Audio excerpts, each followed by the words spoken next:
ओम नमः शिवाय। दोस्तों, स्वागत है आपका अपने चैनल मदर अर्थ योगिक यात्रा के श्रीमद् भागवत गीता के तीसरे अध्याय के दूसरे भाग में आप सभी का फिर से एक बार स्वागत है। प्रथम भाग में हमने जाना कि कर्म को करने से भगवान भी नहीं बच सकते। वो श्रेष्ठा भी स्वयं कर्म करते हुए सभी मनुष्य को प्रेरणा देते हैं कि कर्म करते रहो। जो भी आपके जीवन का कर्म है वो करते रहो। आपके जीवन पाथ पर आपके उद्देश्य पूर्ति या आजीविका पूर्ति जो भी आपको कर्म मिला है, परंतु साथ में ये भी बतलाया है कि कर्म कैसा होना चाहिए, शास्त्र सम्मत होना चाहिए। और हम कैसे जानेंगे कि शास्त्र सम्मत कर्म क्या है, कैसे हैं? तो उन्होंने गीता ज्ञान दिया है। प्रायः सभी के पास इस कली काल में इतनी फुर्सत नहीं होती कि गीता के पुस्तक को पढ़ सके।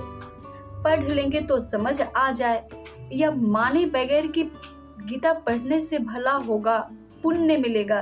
तो मेरी कोशिश गीता सीरीज बनाने की यही है कि सभी दर्शक जो इस वीडियो को सुन रहे हैं वो सभी इसमें फंसे बगैर कि गीता पढ़ने से पुण्य मिलेगा, इसे भली प्रकार जान पाएं समझ के साथ। क्योंकि मानने के कहीं ज्यादा जानना बेहतर है, और जान लिया तो ग्रहण कर अपने जीवन में उतारना सर्वोत्तम कर्म है, जो अपनाकर अपने जीवन को व्यर्थ में भटकाव के दिशा देने का प्रयत्न करेंगे।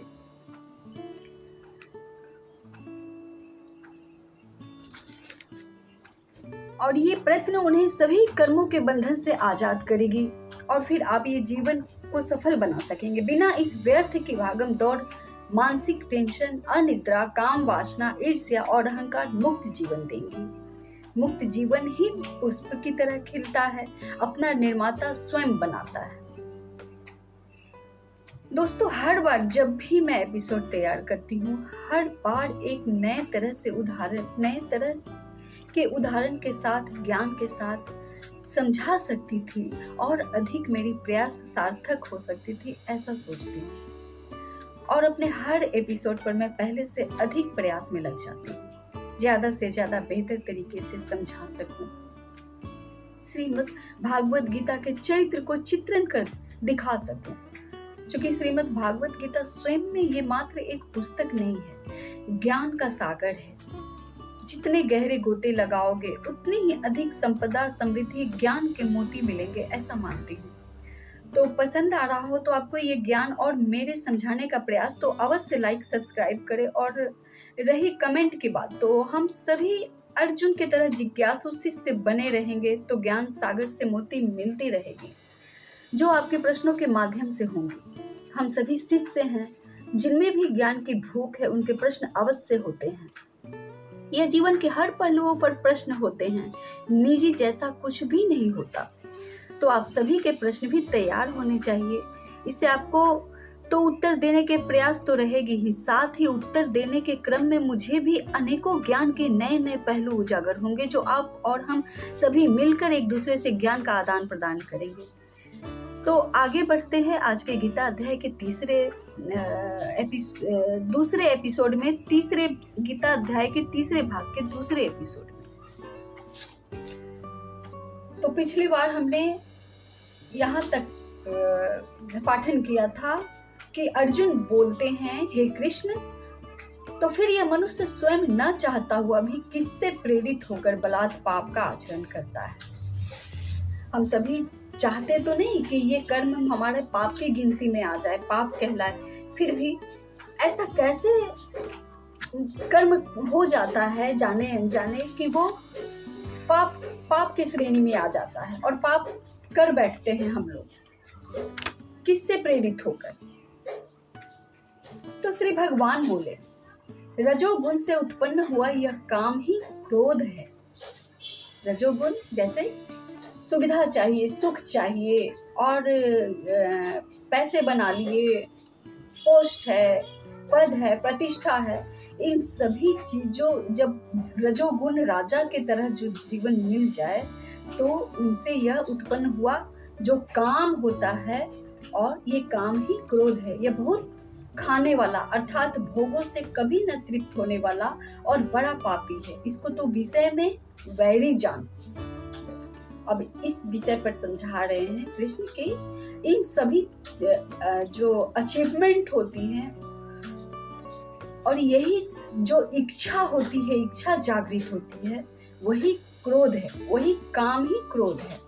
और ये बहुत खाने वाला, अर्थात आप कितने भी चीज को अपने जीवन में शामिल कर लो, और भी चीज की इच्छा लगी रहेगी, कभी भोग से कभी तृप्त न होने वाला और बड़ा पापी है, इसको तो विषय में वैरी जान। और इस विषय में जो योग है, कर्म है, या अध्यात्म है, या जीवन जीने की शैली है, इसमें इसको तुम वैरी जानो, ये दुश्मन के समान है।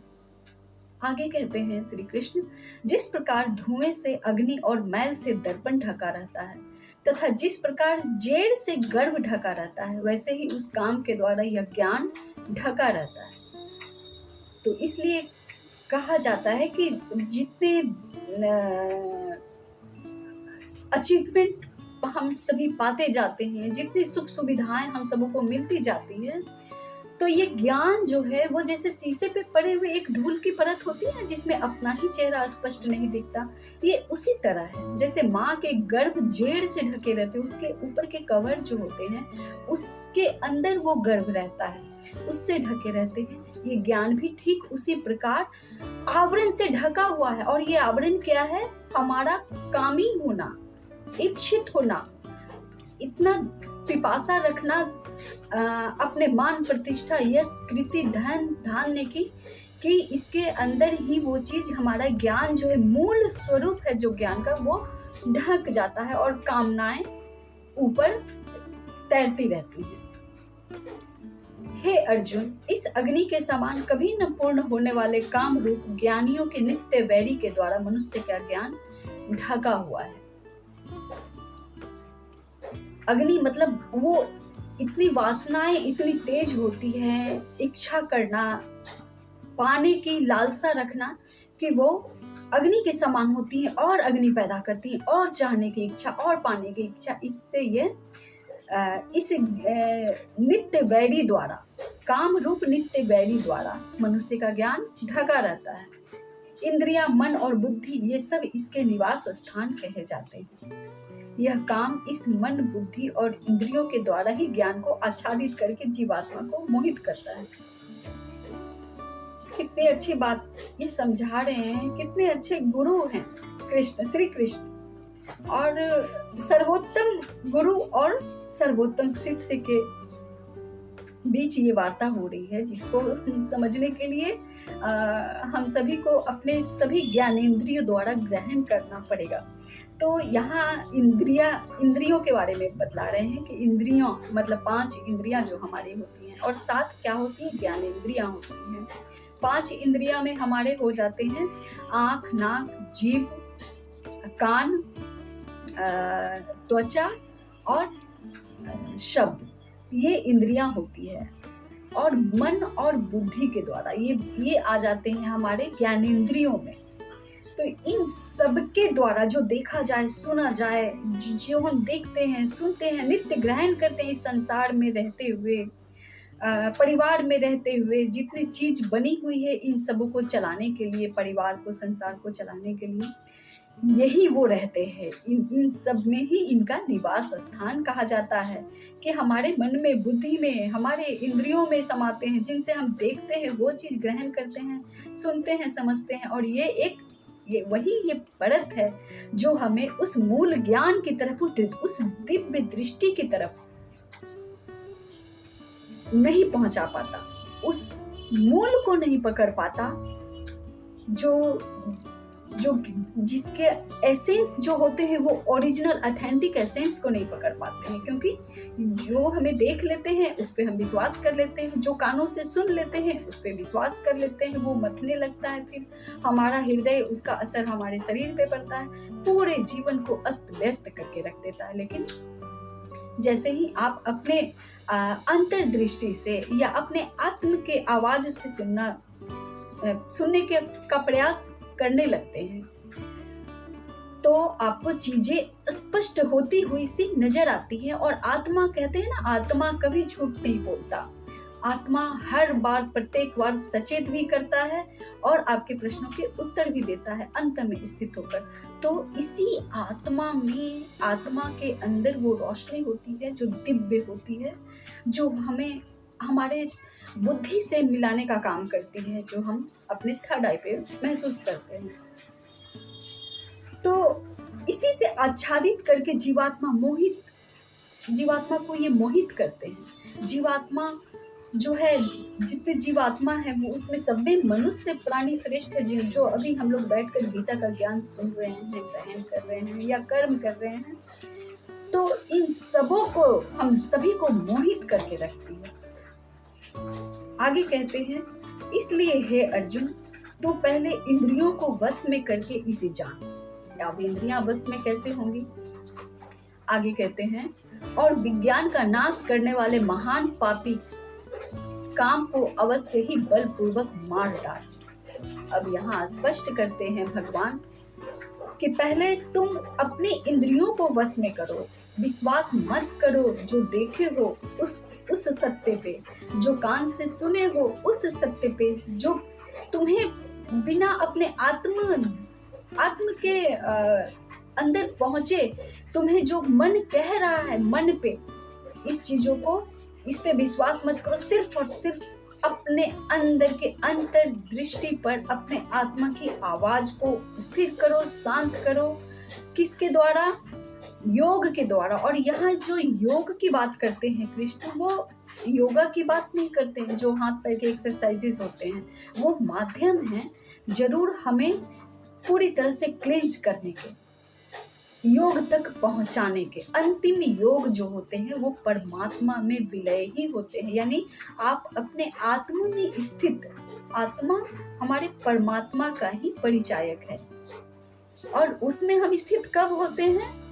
तो कुछ नियम बतलाए हैं गीता, भागवत गीता में हमारे गुरु बतलाते हैं। बहुत सारी चीज़ों आप सुन रहे होंगे, कर रहे होंगे, एक्सरसाइज कर रहे होंगे, योगा कर रहे होंगे, अध्यापन पठन कर रहे होंगे।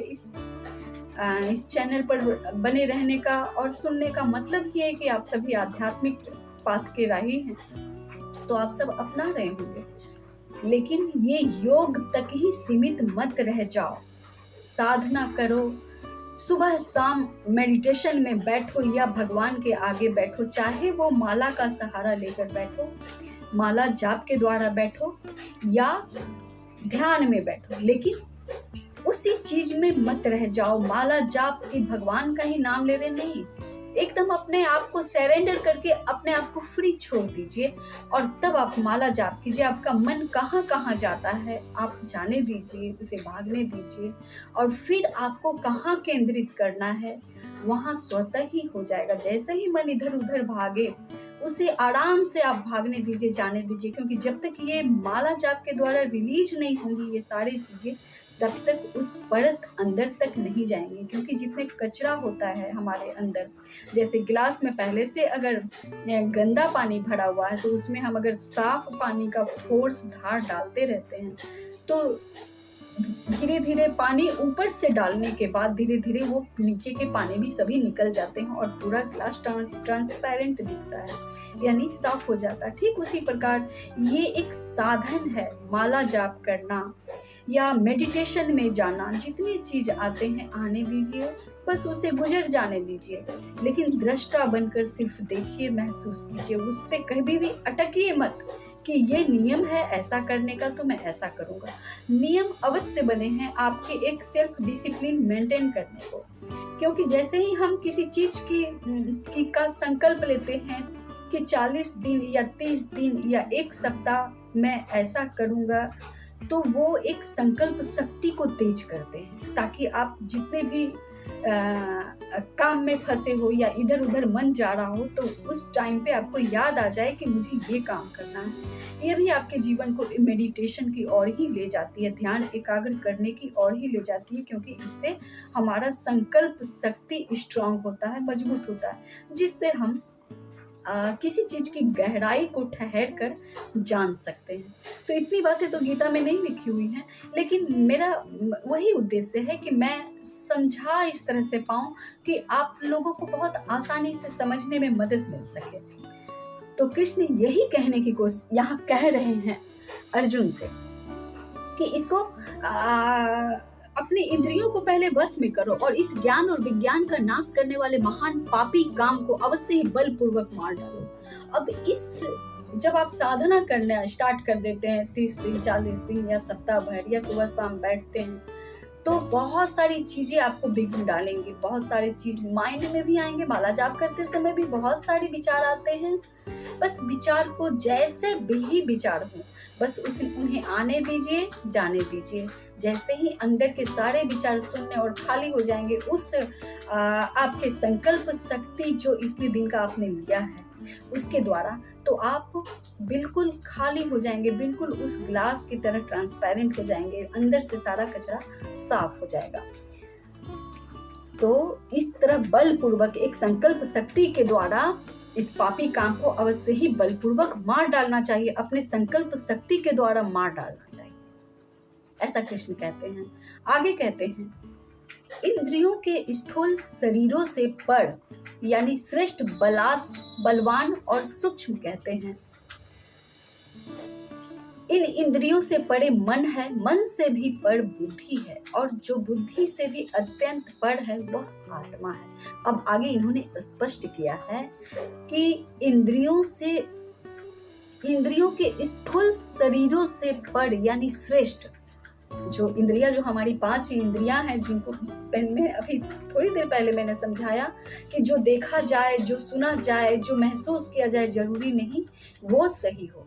तो इन सभी 5 इंद्रियों के द्वारा भी और स्थूल शरीरों से भी पर यानी श्रेष्ठ, बलवान और जो सूक्ष्म है, सूक्ष्म कहते हैं, और इन सबसे इंद्रियों से पर मन हमारा है। मन और मन की गति भी बहुत तेज है, इधर उधर भागता रहता है क्षण में। तो इन सबसे भी सूक्ष्म मन है, और मन से भी आगे जो है पर है, उससे भी ऊपर बुद्धि है, और जो बुद्धि से भी अत्यंत पर है वह आत्मा है।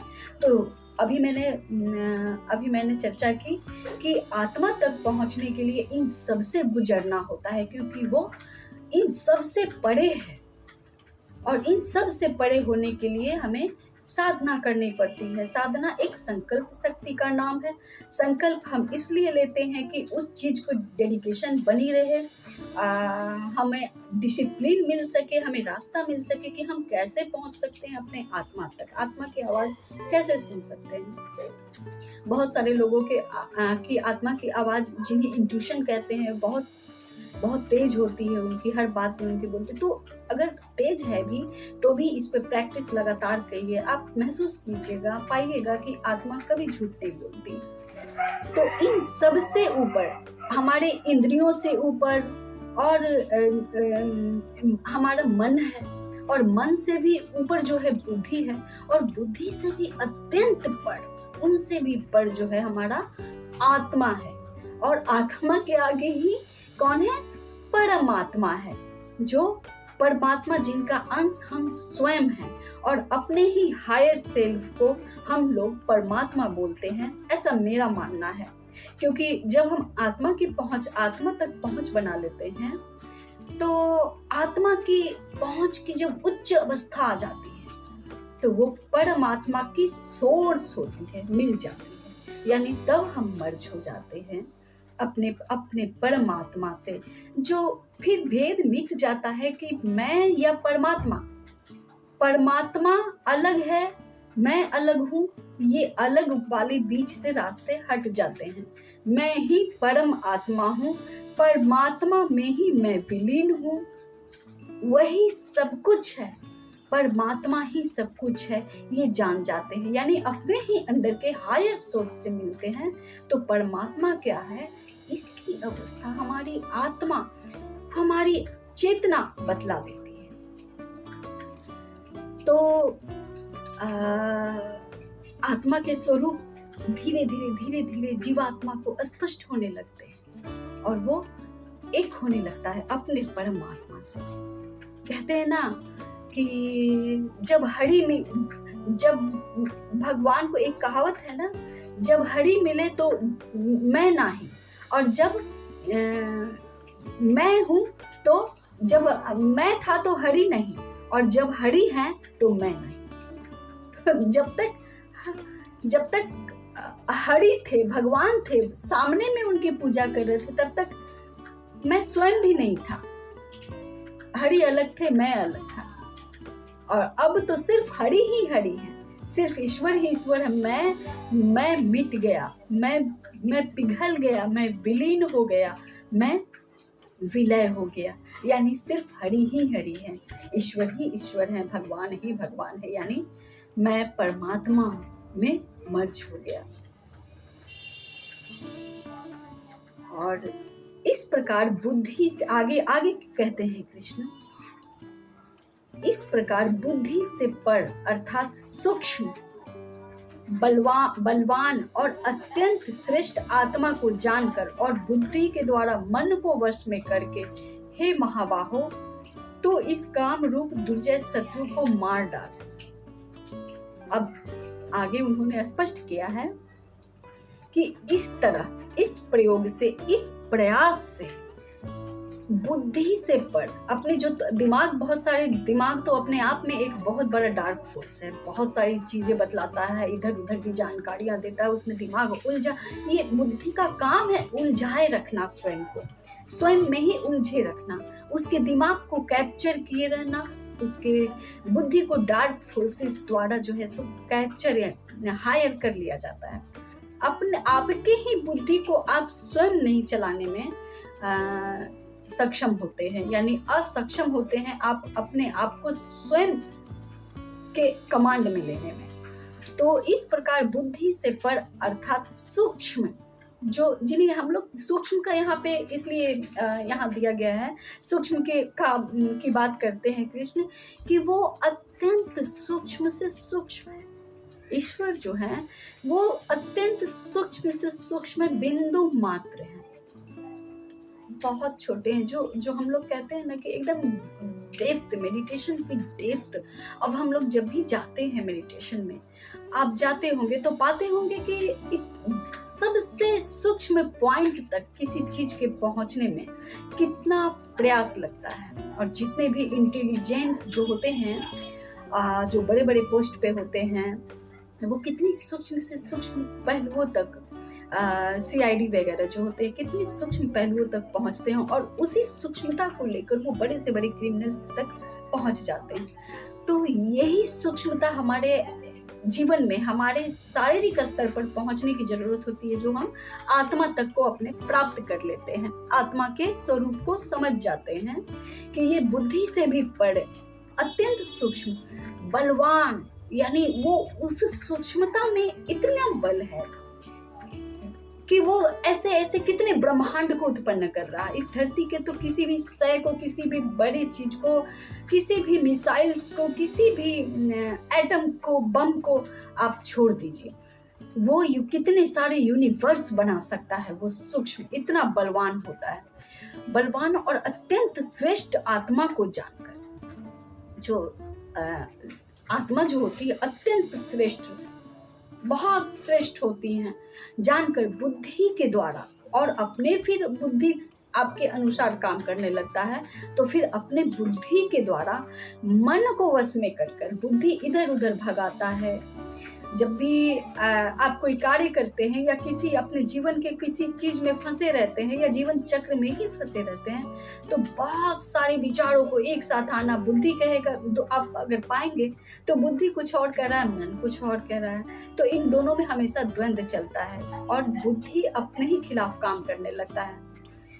तो आत्मा को जानकर और बुद्धि के द्वारा मन को वश में करके, हे महाबाहो, तो इस काम रूप दुर्जय शत्रु को मार डाल। कृष्ण कहते हैं कि इस तरह अपने आत्मा को जान जाओगे तो अपने ही बुद्धि के द्वारा मन को अपने वश में करके, जो काम रूप दुर्जय शत्रु है, काम से बड़ा शत्रु और कोई नहीं, काम में ही वासना आ जाती है, लालच और यही अहंकार पैदा करता है, गुस्सा पैदा करता है, बदले की भावना पैदा करता है, इतना दुर्जय होता है, इतनी शक्ति इसमें भी होती है।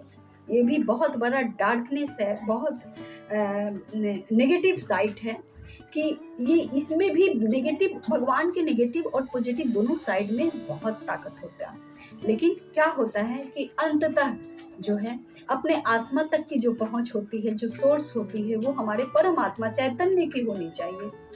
इस डार्क फोर्स में पड़ने से बचना चाहिए, क्योंकि ये अंततः कुछ मिलता नहीं। ये जीवन चक्र के साइकिल में लगातार जन्म और मृत्यु हमें प्राप्त होती जाती है, और उस आत्मा की मूल अवस्था से, इतनी प्रकाशमय आत्मा की मूल स्वरूप है, उससे पाने से हम स्वयं वंचित रह जाते हैं। हमें हमारे आत्मा के मूल स्वभाव पे पहुंचने से रोकने के लिए इस संसार में जितनी माया रूपी तांडव हो रही है, वो उन सभी का प्रयास रहता है कि इंसान अपनी मूल अवस्था तक न पहुंचे। अगर वो जान गया अपने ही आत्मा के मूल स्वरूप को, तो वो इतना बलवान हो जाएगा कि एक आत्मज्ञानी जो है वो 100 पे भारी हो जाएगा, फिर वो क्रांति ला देगा।